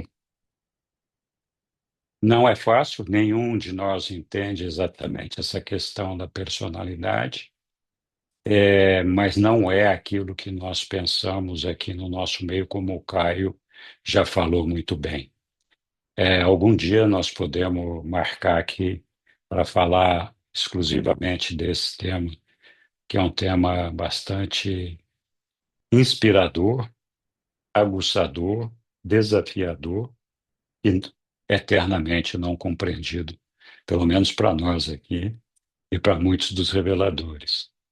Mas o importante é a gente saber que nós estamos centrados, nosso ser está centrado nessa personalidade. Quem não tem personalidade não tem como chegar a Deus. Não tem como alcançar o paraíso, a presença do Pai. Você tem seres pré-pessoais, mas são seres divinos, como o ajustador do pensamento, que sim, fazem parte do paraíso, e, e seres como nós, que temos a personalidade e temos essa viagem para fazer. De maneira que a nossa personalidade não vai nos abandonar nunca. E aí, esse é um dos objetivos do nosso ajustador do pensamento, que é um ser pré-pessoal, alcançar, ganhar uma personalidade no momento em que nós fizermos a fusão com esse ajustador do pensamento. E, curiosamente, embora seja um novo ser, a gente passa a ser um ser espiritual, é uma coisa interessante, porque na fusão nós continuamos sem perder a nossa identidade e o ajustador do pensamento sem perder a identidade dele. Então, são duas identidades habitando a mesma personalidade que cada vez mais tendem a se unificar, de forma tal que o ajustador do pensamento continua sendo, pela sua mente, pela sua identidade, o nosso orientador espiritual, mesmo depois da nossa fusão. E ele vai, então, nos guiando até o Pai nos aconselhando. Só que aí a gente tem essa conversa fluida com o nosso ajustador do pensamento. É uma coisa muito interessante esse processo. Muito bem. Vamos avançar aqui. Não sei se tem mais alguém que queira falar um pouco mais disso ou de algum outro tema. Eu só queria Vamos eu queria colocar uma coisa aqui, o colocar. entendimento que eu tive. É, os reveladores falaram que o Judas tinha confusão na sua mente, em nenhum momento foi falado personalidade, né? Consegui fazer um entendimento tanto do que o Caio falou e o que você falou agora, Henrique. Muito obrigada. Só isso. Exatamente. Todos nós, temos uma individualidade. Essa individualidade é a nossa identidade, se confunde com a nossa identidade. E quem tem identidade tem mente. Essa mente é que passa por um processo de crescimento evolutivo, é a arena onde tudo acontece, onde a gente colhe as informações, processa as informações e entrega um relatório para a nossa personalidade tomar decisões. A gente não tem consciência desse processo, mas a nossa mente é a arena onde tudo acontece na nossa vida e é a nossa individualidade. Então, quando a pessoa não ressuscita do outro lado, porque não conseguiu desenvolver, não conseguiu o mérito de alcançar a sobrevivência ao acordar nas morôncias, o que acontece com a pessoa, o indivíduo, é que ele perde aquela identidade dele, aquela individualidade, deixa de existir. Então, é como se a nossa identidade fosse extirpada do meio do cosmos. É como se nós nunca tivéssemos existido. Mas a nossa personalidade, ela continua existindo. Só que quando ela perde essa identidade, essa individualidade, ela perde a sua capacidade de manifestação, porque é por meio da mente, por meio da identidade, que nós conseguimos nos expressar e perceber as realidades que estão à nossa volta.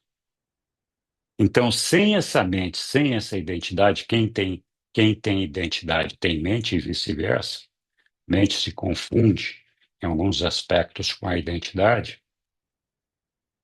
Quem tem mente tem identidade. Se essa mente não alcançar o nível de desenvolvimento necessário para chegar à sobrevivência, esse indivíduo vai deixar de existir, mas não a sua personalidade. A sua personalidade que foi concedida pelo nosso pai, em algum momento, a, a, a partir. Tem muitas brigas a respeito disso, muitas interpretações. Em algum momento, a partir da nossa concepção, até antes da chegada do ajustador do pensamento, o nosso pai nos deu uma personalidade. Então, essa personalidade, que é de uma fonte divina, nos é dada pelo nosso pai, ela não desaparece. Então, se o indivíduo não sobreviver, a personalidade continua existindo, mas ela é devolvida pelo pai. De que forma? Ela vai através do Supremo. Então, essa personalidade que acumulou todas aquelas experiências desta vida é incorporada no Ser Supremo, e essa é a maneira dela ser desenvolvida pelo nosso devolvida para o nosso Pai. Então, existe um questionamento de se por uma origem divina, por ser de uma origem divina, se a personalidade seria perfeita e se ela poderia errar ou não. Ora, no meu entendimento, ela tem uma origem divina, mas ainda não é perfeita. Ela vai conquistar a perfeição de alguma forma. Essa perfeição, por que eu acho que não é perfeita? Porque como o livre-arbítrio está centrado na personalidade, e é ela quem exerce esse livre-arbítrio por meio das nossas decisões que são implantadas pela mente e pelo nosso físico, ela pode fazer escolhas erradas a partir das informações erradas que ela recebeu do indivíduo. Mas então ela não processa as informações para identificar qual é a divina, a certa, a perfeita ou não. Ela se baseia nessas informações para fazer uma escolha e exercer o livre-arbítrio. Então, essa alimentação dessas escolhas é feita pelo indivíduo, mas a escolha final é da personalidade. E ela não desaparece, não é extinta, justamente por conta da origem dela, que é divina, e tudo que acontece na nossa vida está impresso nessa personalidade, todas as nossas experiências, e é por isso que ela é entregue para o Supremo quando nós não conseguimos a sobrevivência. Por quê?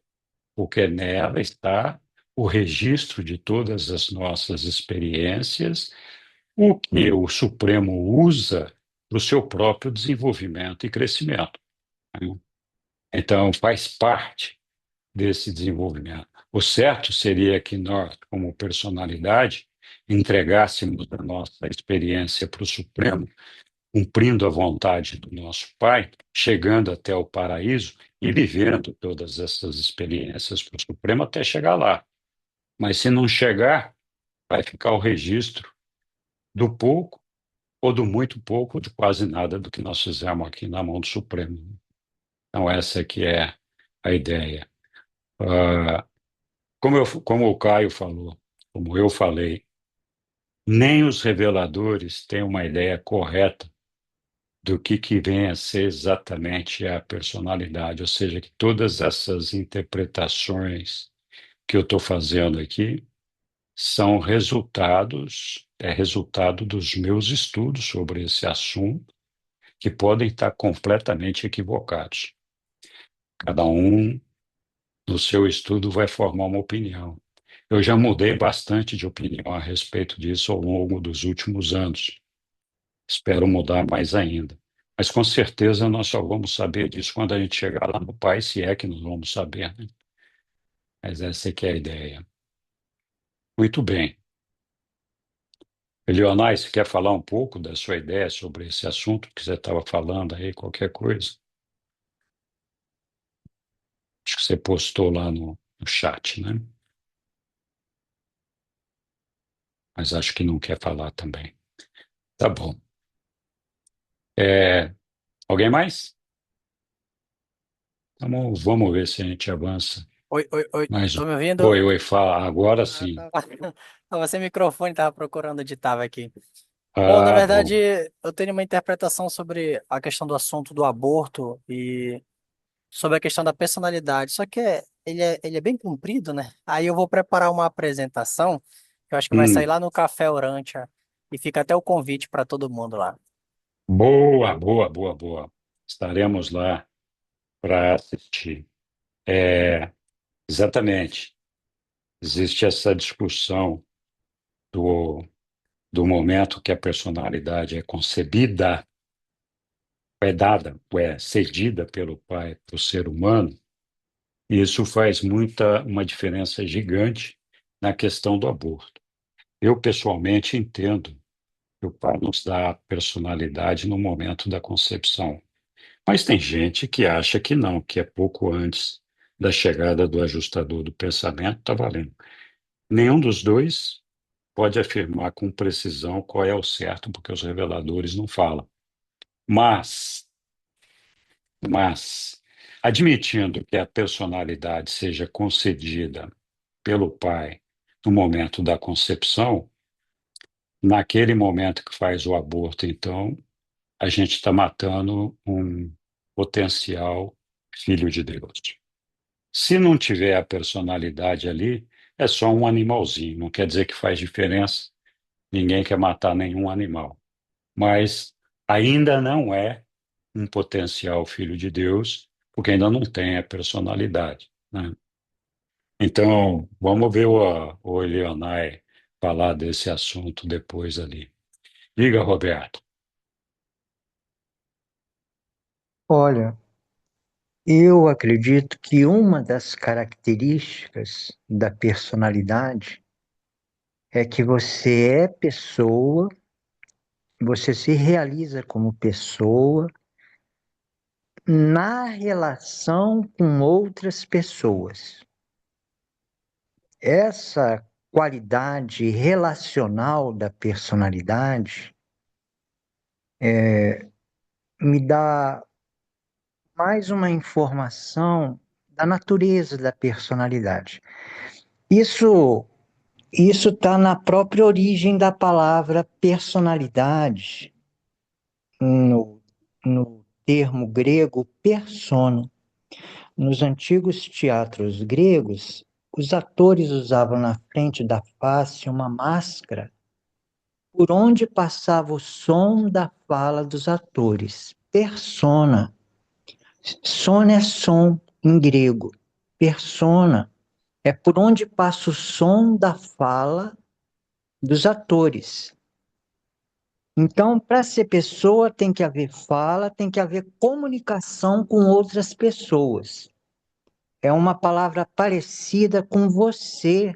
Se você interpretar que você vem de vox, do latim, que significa voz.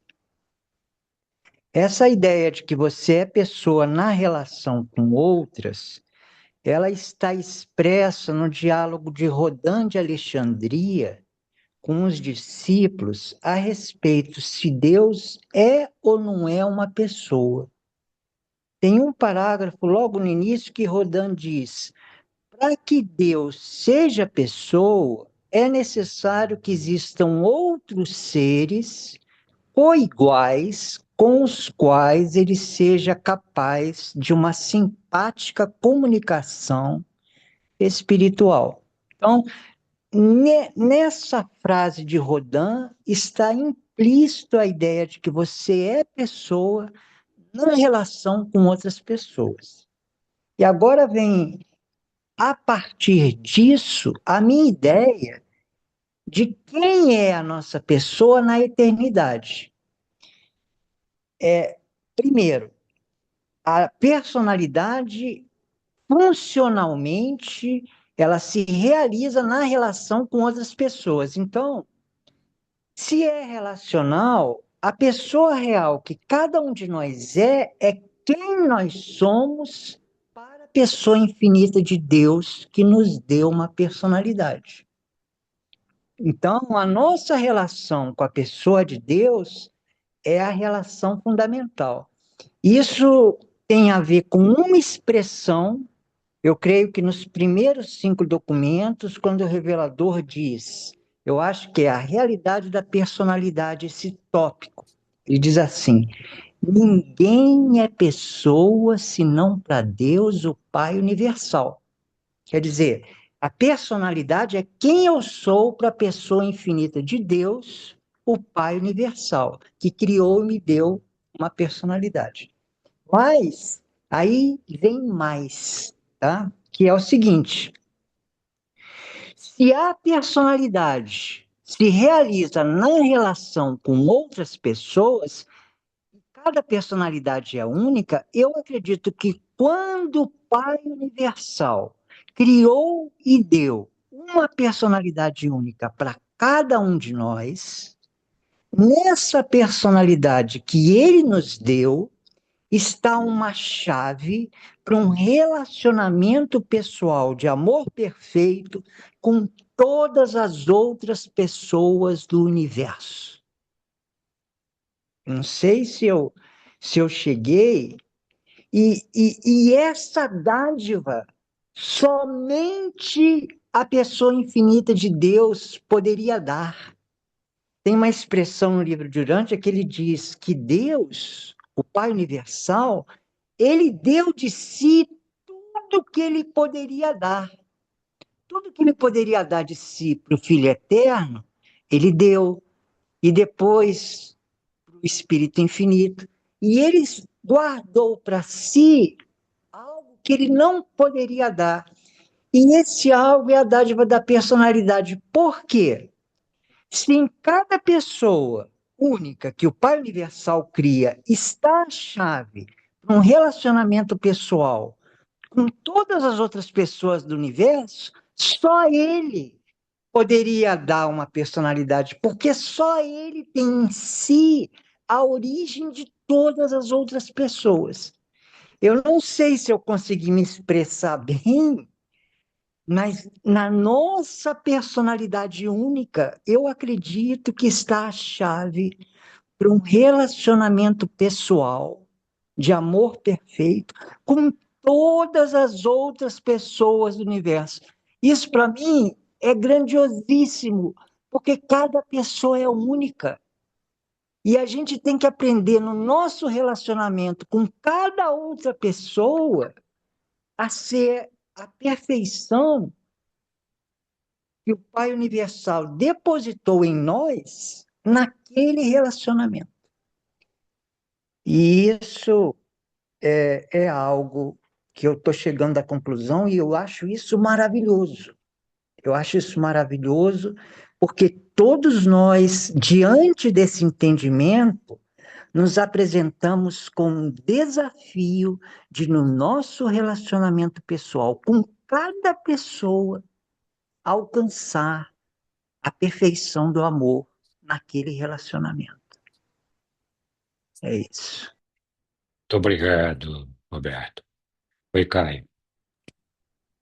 É isso que o Roberto falou, tá lá no documento 112, que é sobrevivência da personalidade, e tá lá no item 12. Ela é algo que pode ser acrescentado ao espírito, ilustrando assim a primazia do pai em relação ao filho. Ele é algo que está por cima, né?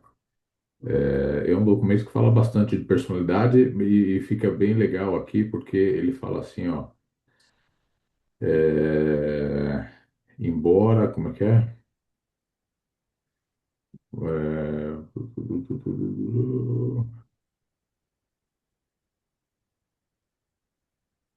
e passando por todas as suas diversidades, espaços de crescimento, há uma parte de vós que permanece absolutamente inalterada. Ainda que seja presunçoso ensaiar uma definição de personalidade, pode ser útil enunciar algumas entre as coisas que são conhecidas sobre a personalidade. E aí tem aqui 12, 13, 14 itens que fala que é uma qualidade ortogada pelo Pai Universal, é conferida a qualquer sistema vivo de energia que inclua mente ou espírito. E aqui interessante, ele fala que mente, espírito não precisa de mente. Mente é algo inerente a espírito, é um negócio interessante. Não está totalmente sujeita às algemas de causação antecedente. Ela é relativamente criadora ou co-criadora. É conferida a criaturas materiais evolucionárias. Leva o espírito, leva-se a mestria da matéria e energia por meio da mediação da mente. Ela é desprovida de identidade, mas pode unificar a identidade em qualquer sistema vivo de energia. Ela é imutável na presença de mudança. Ela é uma dádiva de Deus que dá a dedicação por livre escolha de fazer a vontade do Pai. É caracterizada pela moralidade e consciência relativa do relacionamento com outras pessoas, que também foi falado aqui, que discerne níveis de conduta e opta discriminadamente entre eles. A personalidade é única, absolutamente única no tempo e espaço, única na eternidade e no paraíso, é única quando otorgada e não há duplicatas.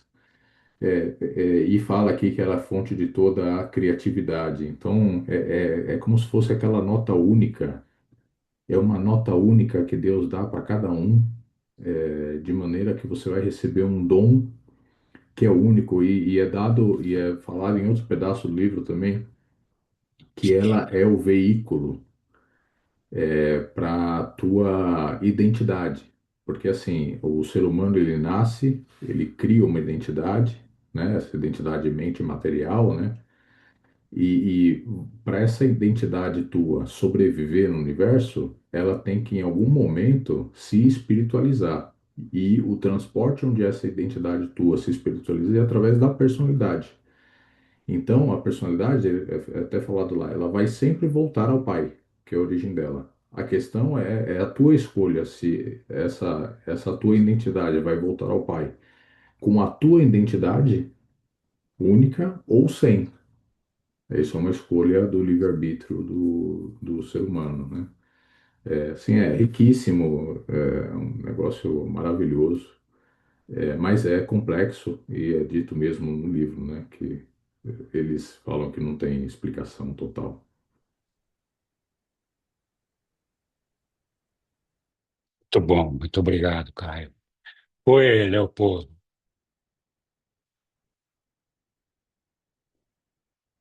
Seu microfone está fechado. Ah, desculpa. É como se Ah, fosse tá. é como se fosse uma energia, né? Que nos liga constantemente, não é isso mesmo? É, é um circuito, mas é mais do que isso, tá?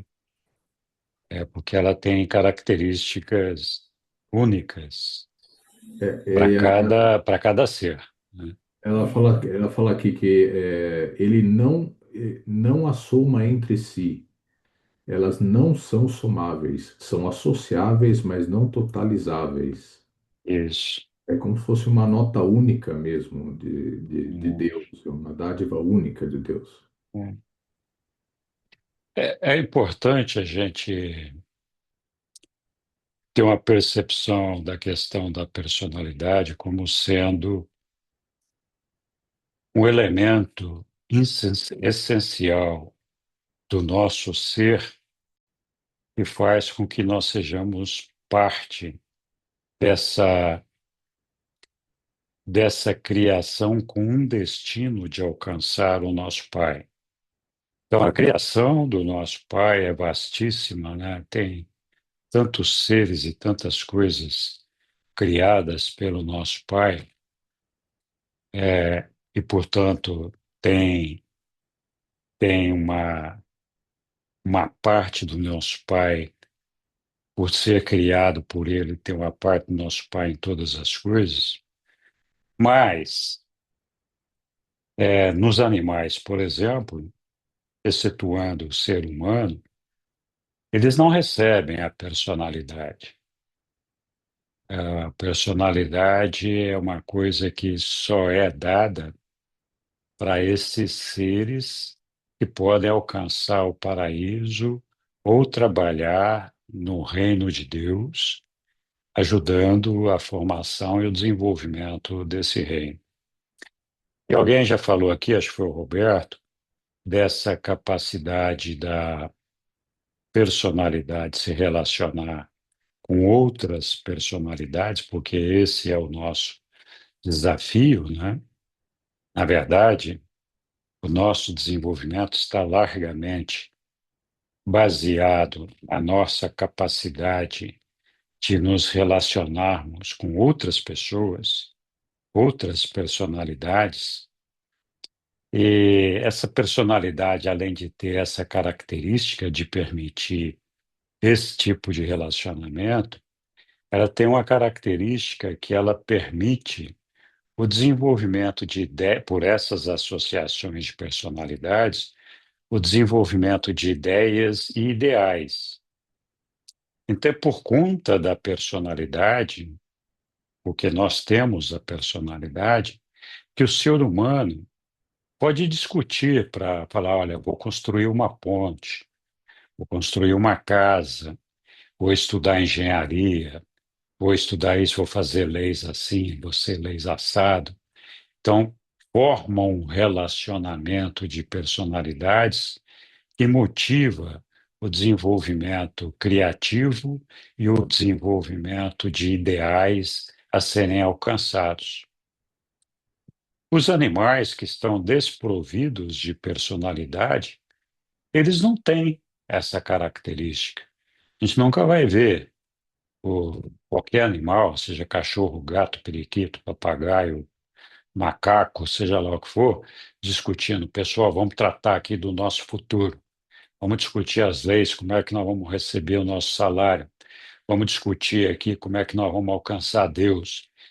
Então, os animais não têm essa interação nesse nível, nesse tipo de criatividade e desenvolvimento de ideais, justamente porque eles são desprovidos de personalidade. Então, eles são uma criação de Deus, mas não são filhos de Deus. Diferente de nós que recebemos essa personalidade, e por meio dessa dádiva, então, a gente pode fazer essas associações de ideias, de ideais, de criatividade, enfim, e de buscar o nosso Pai. Na verdade, o nosso circuito está, o circuito da personalidade nos liga ao nosso Pai muito antes da chegada do ajustador do pensamento. A gente sabe que com a vinda de Jesus aqui e a efusão do Espírito da Verdade, todos os seres humanos de Urântia passaram a receber o ajustador do pensamento. Antes não era assim. Antes o ajustador do pensamento só era concedido às pessoas que faziam coisas que podiam justificar a presença do ajustador do pensamento. E esse desenvolvimento é propiciado pela própria personalidade. Se não tem personalidade, não tem como fazer isso.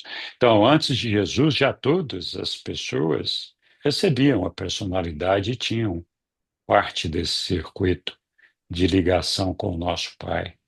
Mas só algumas que podiam, por meio desse benefício, se sentir atraídos ao nosso Pai, que poderiam, então, justificar a vinda do ajustador do pensamento. Requisito sine qua non para a gente poder desenvolver a nossa alma e alcançar a fusão com o ajustador do pensamento em algum momento. Senão, não teria como fazer isso, né?